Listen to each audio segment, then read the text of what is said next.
Well, it's good to be back at Kingscliff Church. I've been away for the last 3 weekends, and I've been over in Mongolia. Okay, so there's a picture with a fairly large friend that I found over there.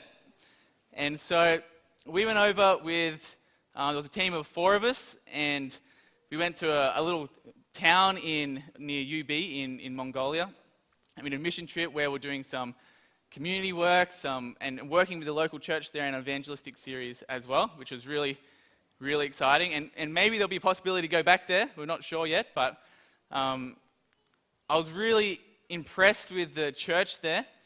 This is the Nalak Seventh-day Adventist Church, and it's a bit hard to see there on the screen, but if you could see it properly, the thing you would notice is that there's almost no oldies there in that church. There's 23 members, and there's only 2 people who are over the age of 30. And so they're often in Australian churches are like, we just need some young people. Over there, they're completely opposite. They say, we just need some old people. Can you get some old people to come to our church? So if there's any oldies who feel a missionary calling, no, there's but really exciting church to be a part of there. And also we had a number of people that got baptized at the end, if that's going to work. There was 3 young girls who joined the small little church, and this is what a baptismal font looks like, Mongolian style. That's just a cupboard that they pulled out of somewhere, lined with plastic, and there's no snow on the ground at the moment, but earlier that morning it had snowed a little bit, and they basically had to put these girls right down until they're lying down on their backs to get them underneath the water, because it was taking too long to heat the water up. So here's one of the girls that got baptized there. So I had a really good time over in Mongolia. And Pastor David is back over in America, which you're probably aware of. And he's over there for another 2 or 3 weeks as well. But so now we're going to dig into the next chapter of our Ablazing Grace series. And if you're here for the first time, we've been going on a year-long journey through the Old Testament. And this series is called Ablazing Grace, another look at the Old Testament story. And we've been working our way step by step through the story, through the beginning, the family, the Exodus, the land, and now we are getting into the kings. And specifically, we're going at one of Israel's greatest kings, the story of David. Now, Judy talked about last week about the calling of David and Goliath, and we're going to be unpacking a little bit more of David's story. And I was a bit overwhelmed at first when I sat down to read through this story, because suddenly I realized that the story of David is a pretty gigantic, significant story in the Bible. It's half of 1 Samuel, it's all of 2 Samuel, it's part of 1 Kings, and then the story is retold in 1 Chronicles, and then you have basically a large proportion of the Psalms, which is written by David as well. And so a big part of my preparation was just trying to pour through the story of David. And what I decided to really focus on this is going to be over. David's going to be over 4 weeks. And today we're going to be looking at David's journey to the throne. So from being a shepherd boy, receiving the calling to be Israel's next king, right up to being the king of Israel, who was going to establish and really set the path for Israel for the next quite a number of generations. Now, as I studied this, as I was reading through this, I was really challenged in my view of the story of David. And I think that for me, and maybe some of you as well, my picture of David has been filtered through the lens of the really popular stories. One being, firstly, Goliath, and that kind of makes us picture David as this really courageous king, and the other one is that of Bathsheba, which we see the great downfall of David. But today we're going to really be looking between those 2 stories, and the story is not as smooth as I necessarily thought it was. In fact, it's very, very complicated. And so to help you understand the story and to help me just get through the story with all its twists and turns, I decided to come up with a bit of a chart for you, okay? And I don't know if you've ever been in a group, like in some of the small groups, at least in mine, we often go around the circle and we get each person to share a high and a low from their week. A high being something that's really good that's happening in their life, and a low being something that's not so good. And so what we're going to do, we're going to track the journey and the experience of David. And where the line is high, this is when it's a really high point in David's life. And when it's low, it's going to be a really down experience in David's life. And so that's sort of the plan of what we're going to do. So David began as a shepherd boy, and I can imagine he was often overlooked by the rest of his family. And we know this because when Samuel rocked up to anoint and to find the next king of Israel, he first went to the firstborn of Jesse. And he went there and he saw him, and he was this very handsome, kingly looking man. But God told Samuel, it's not this person. And so along comes the second eldest in the family. No, it's not this one. The next one, the next one, the next one. And the 7 sons of, the ones that were there, of Jesse, came and they stood before, and God said to Samuel, it's none of these people. And Samuel said, is there anyone else? And Jesse said, yes, there is actually, but he's tending the sheep. And maybe that gives us a little bit of a picture of what it's like to be the youngest, the last born in a family. I'm the youngest in my family, and I can imagine if you have a big family of as many sons as Jesse did, that you'd get overlooked a bit. And so David's experience would have started somewhat low. But along comes Samuel. And Samuel has a calling from God for David. And this calling is that he is going to be the next king. Now, David was probably wondering, how is this going to happen? What will be the journey that I will be taken on in order to become the king? He had no idea how God was going to achieve this, but God had this promise. And so we find the first stage is that David is anointed as king. And as we go through, our little chart up here is going to get increasingly sort of cluttered and full. And that's kind of on purpose, in that it sort of illustrates the complexity of this whole journey from David going to becoming king. And the journey was not a smooth journey. Had ups and downs, but through the whole thing we see God's hand and God's providence guiding the way. Soon, King Saul was having this distressing spirit who was harassing him, and one of his servants said, maybe you should find someone who can play some sweet music to help you feel more at ease. And they find young David, who happened to be quite a musician as well, and he is taken into the king's presence. And this is really the place for a future king to be. He can watch Saul, he can see what his life is like in the kingdom. But that was not the only talent that David had. And in fact, when they summoned him, the servant said, behold, I have seen a son of Jesse, the Bethlehemite, who is skillful in playing, so he was a musician, a man of valor, a man of war, prudent in speech, and a man of good presence, and the Lord is with him. Does that sound like a king? A king in the making. And so pretty soon, David goes from being the king's musician to being the king's armor bearer. And that meant he had got to spend a lot of time with King Saul and a lot of time making the right connections, which will hopefully lead him to becoming the next king. And the next thing that happens is the story of Goliath.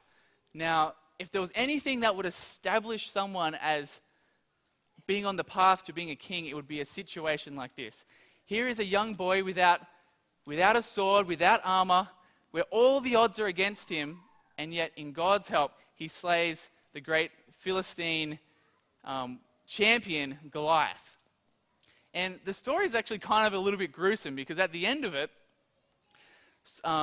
David goes and he gets the Goliath's sword and he chops off Goliath's head, and he grabs that head and he's like walking around with this head of Goliath. And often we don't really tell that when we are sharing it as a children's story.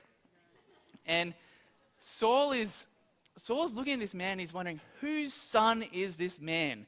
And he asks he asks Abner, his first in command, and he says, whose son is here? And he says, I have no idea who this is.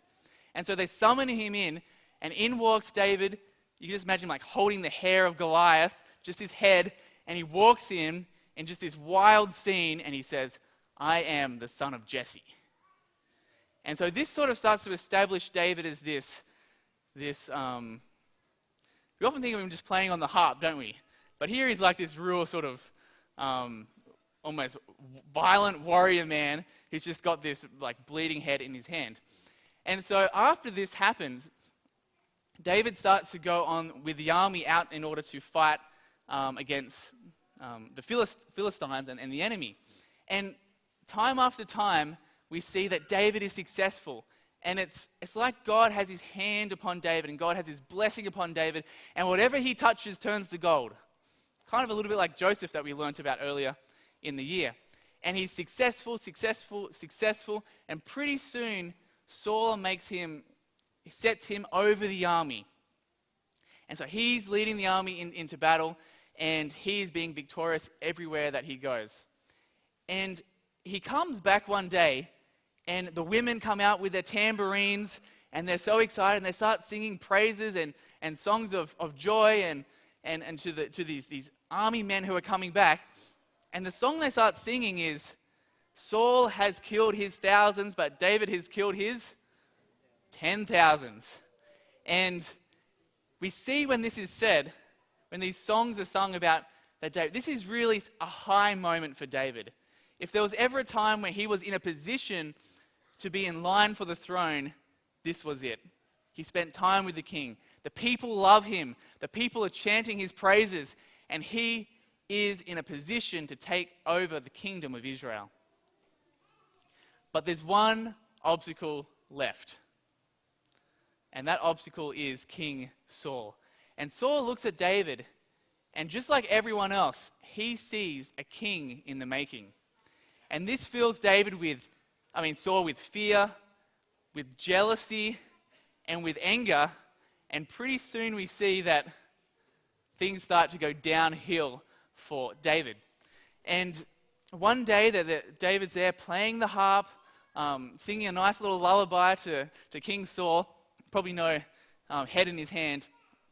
And Saul just gets filled with rage, and he gets his javelin and he throws it at David playing the harp. So he's sort of trying to dodge this spear as he's playing. That happens again, and pretty soon it's kind of clear that it's not very safe there for David. But Saul just is trying to work out ways to kill him.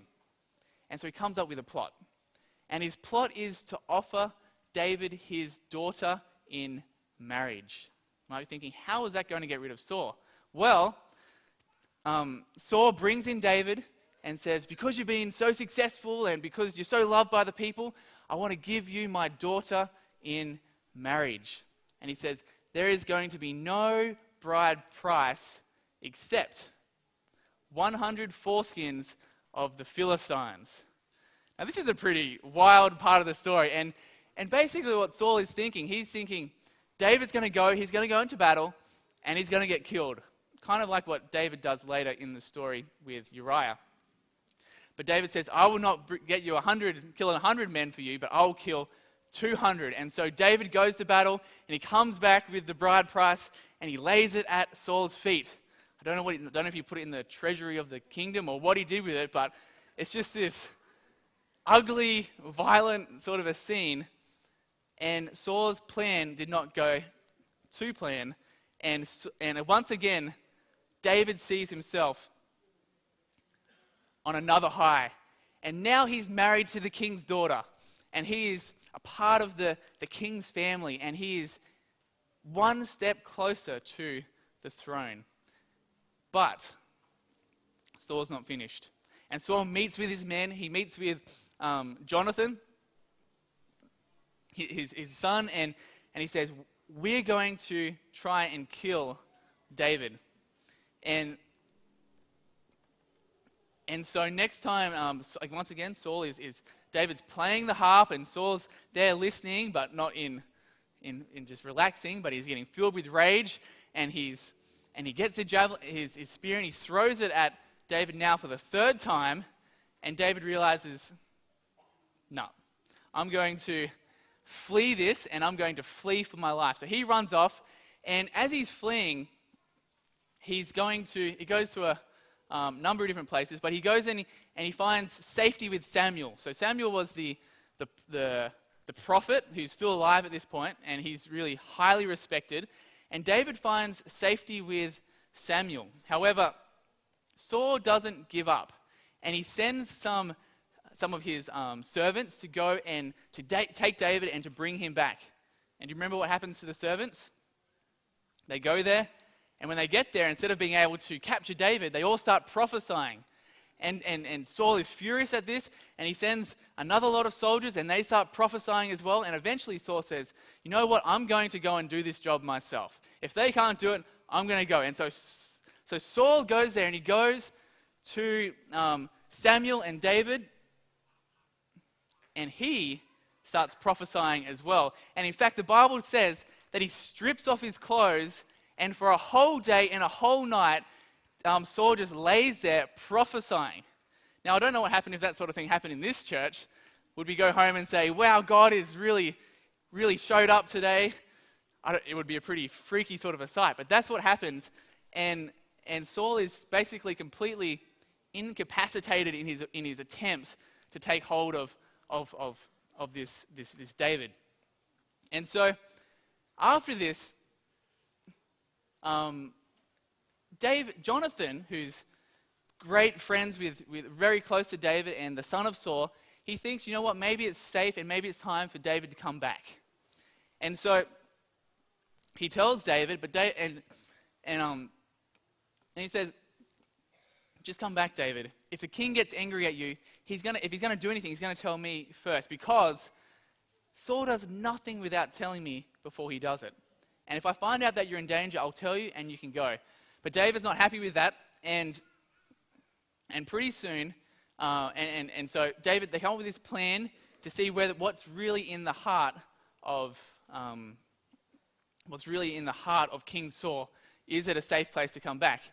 And after that, they have this sort of Jonathan goes and he goes to the king and with this conversation, pretty soon, and they're talking about David. The king is so filled with fury that he pulls out his spear, and he doesn't just throw it at David, but he throws it at his son Jonathan. And at that point, Jonathan realizes that this is not a safe place for David to be.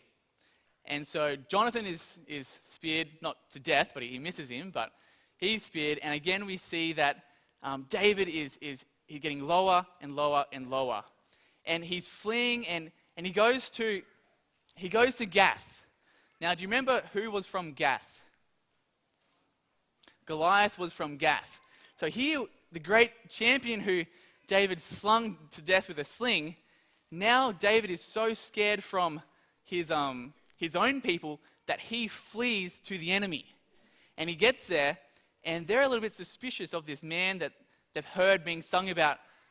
Saul has killed his 1,000, but David is tens of thousands. And so David is it's like he's starting to he loses his faith, and he's scared, and he doesn't know what to do. And pretty soon, he just fakes that he's a madman. And he just starts purposely making saliva drill down his face and doing all sorts of wild things. And they just think, oh, he's safe, he's just gone insane. Maybe from walking around with too many people's heads, or I don't know what it was. And so they kick him out, and eventually, and they think he's safe. They don't kill him, but David flees again, and he goes and hides in a cave.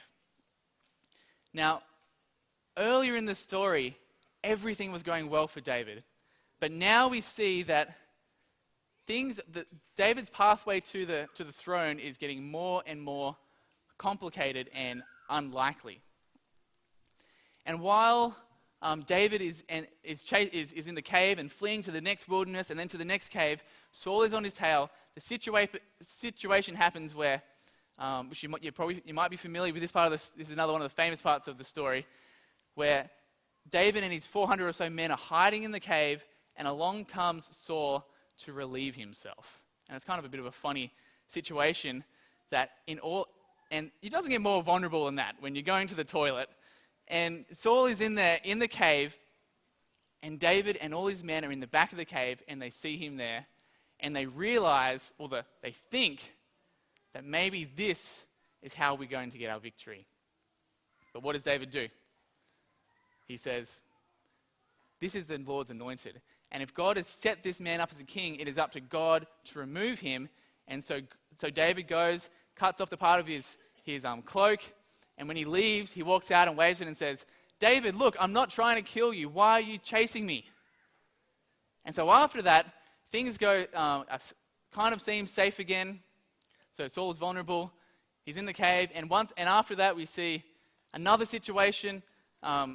David has the opportunity to kill Saul, but he doesn't. He takes his water container and his spear, and he goes up and says, look, Saul, I'm not trying to kill you.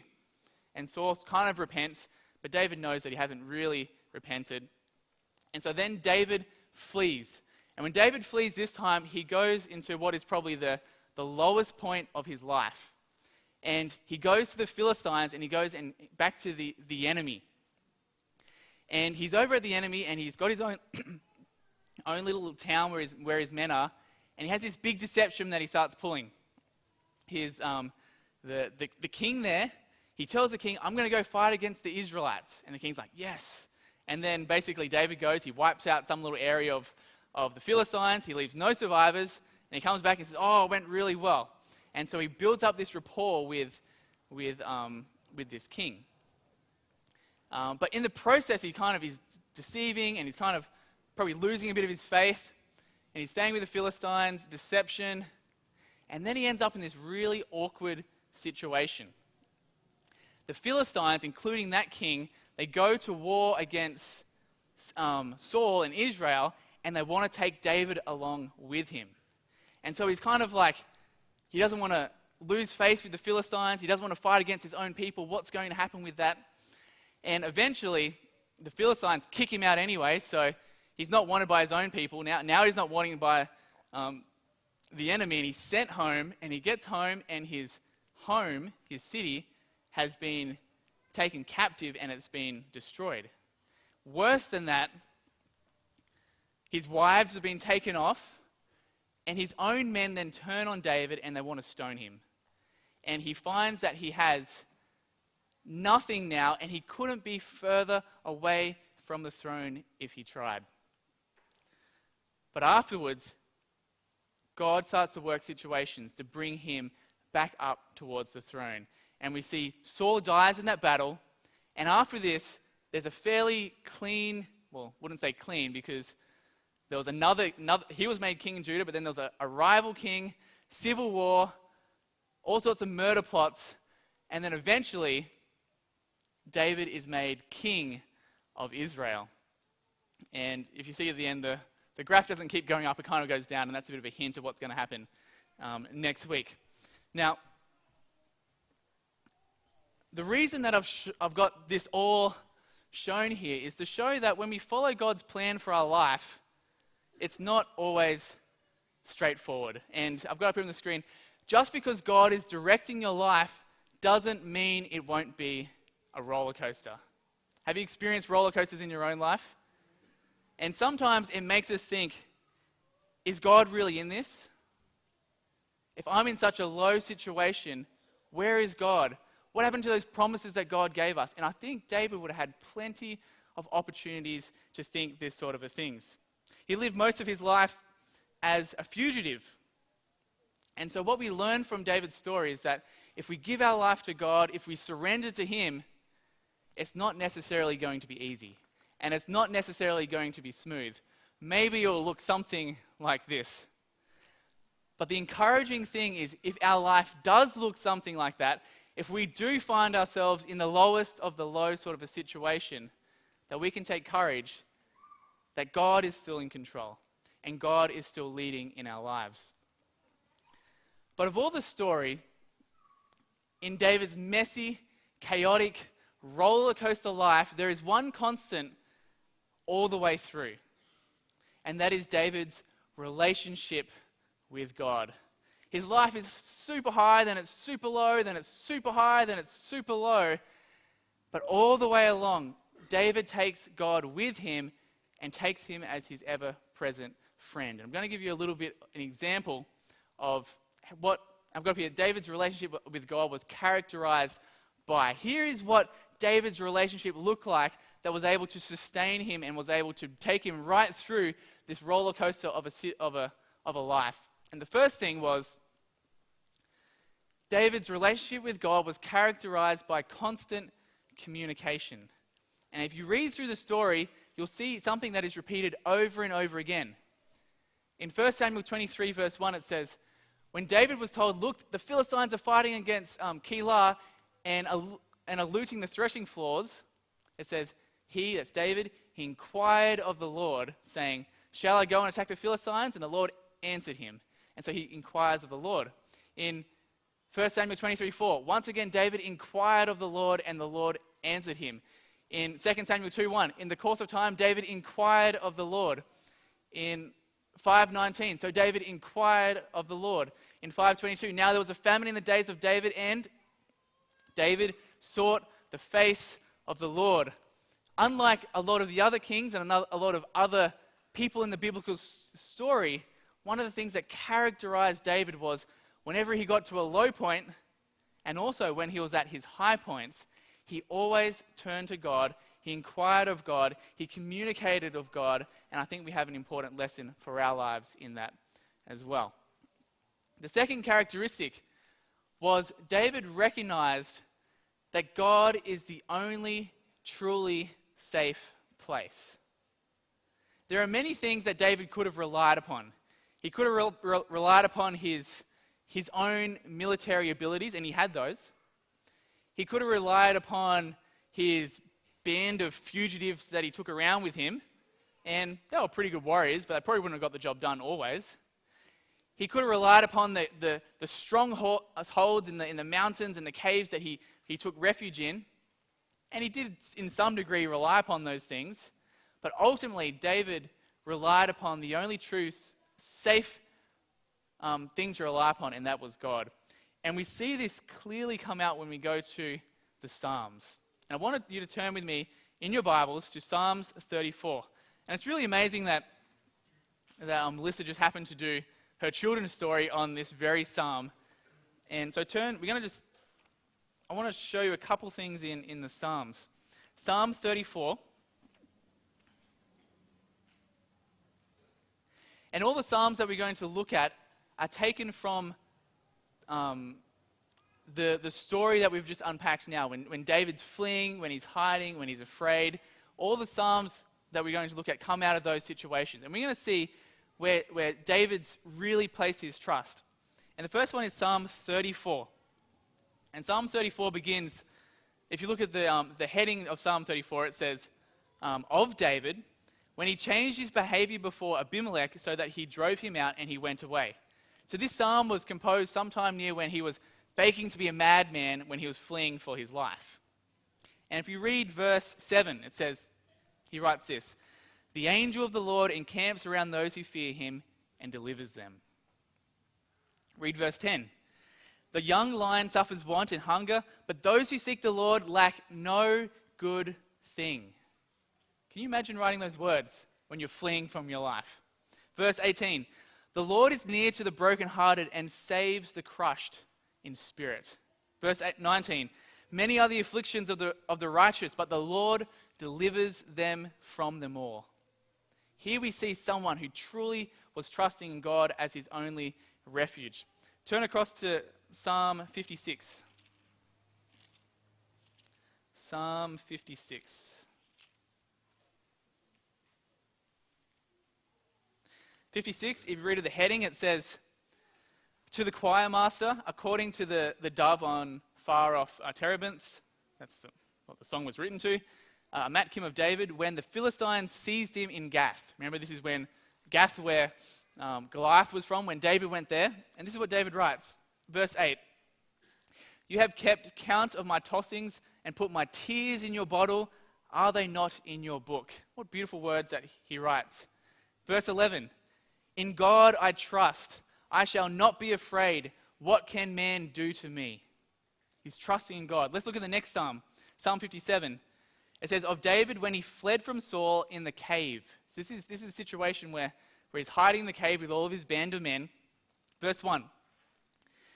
Be merciful to me, O God. Be merciful to me. For in you my soul takes refuge. In the shadow of your wings I will take refuge till the storms of destruction pass by. There are many things that David could have trusted in. But David's relationship with God was characterized by a recognition that God is the only truly safe place. Number 3, David's life, his relationship was characterized by a trusting integrity.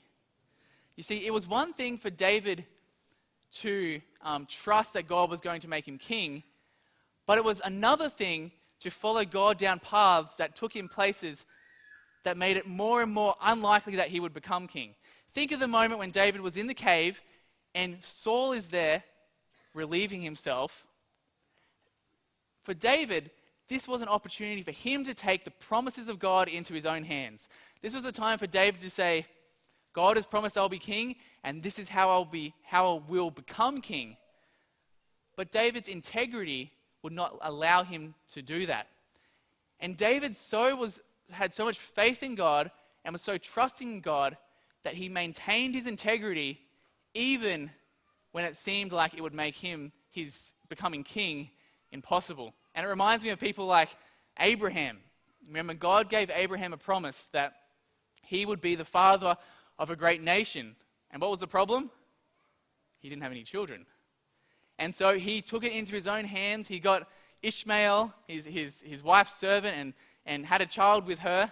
And he was trying to achieve God's promises for him. He was trying to take God's promises into his own hand. He didn't have a trusting integrity. But later in the story, when God asked him to sacrifice that only child, in the book of Hebrews it says that he was ready to kill his child, believing that God was even able to raise him from the dead in order to fulfill his promises. And so David's relationship was characterized by a trusting integrity. The next one, David's relationship with God was characterized by strength in weakness. And often when we look at David's life and we look at our own lives and we look at those periods of suffering, of hardship, of all kinds of difficulty, we look at them and we say, God, why did you allow this to happen? Why did you allow me to, when I was so close, when I was right up here and things were going so well, why did you allow me to go so low? And in fact, his experience there was pretty low. I love how Ellen White describes that low point. She says, David seemed to be cut off from every human support. All that he held dear on earth had been swept from underneath him. Saul had driven him from his country. The Philistines had driven him from the camp. The Amalekites had plundered his city. His wives and his children had been made prisoners, and his own familiar friends had banded against him and threatened him even with death. That's a pretty low point. What did David do when he was at the lowest point in his entire life? Turn with me to 2 Samuel chapter 30. 1 Samuel chapter 30, verse 5.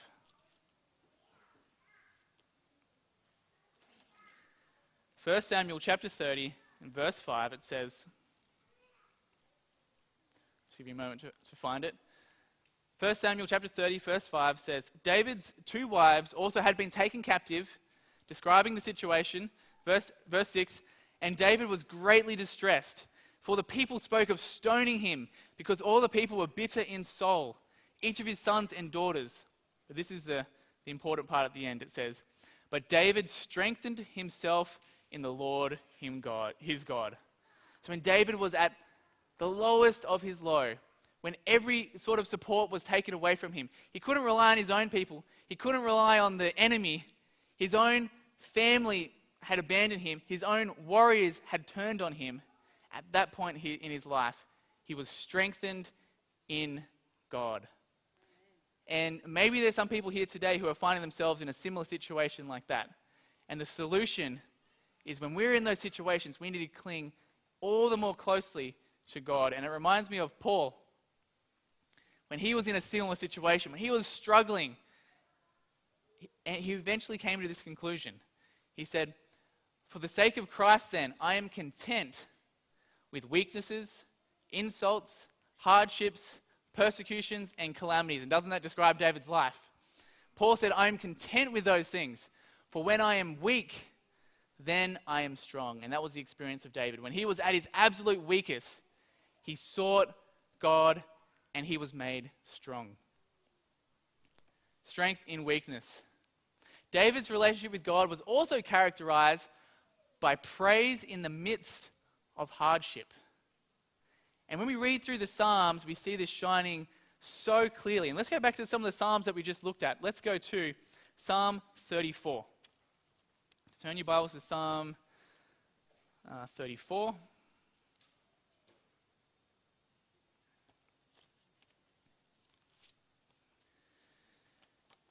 So this is written when David changed his behavior and he tried to pretend like he was a madman.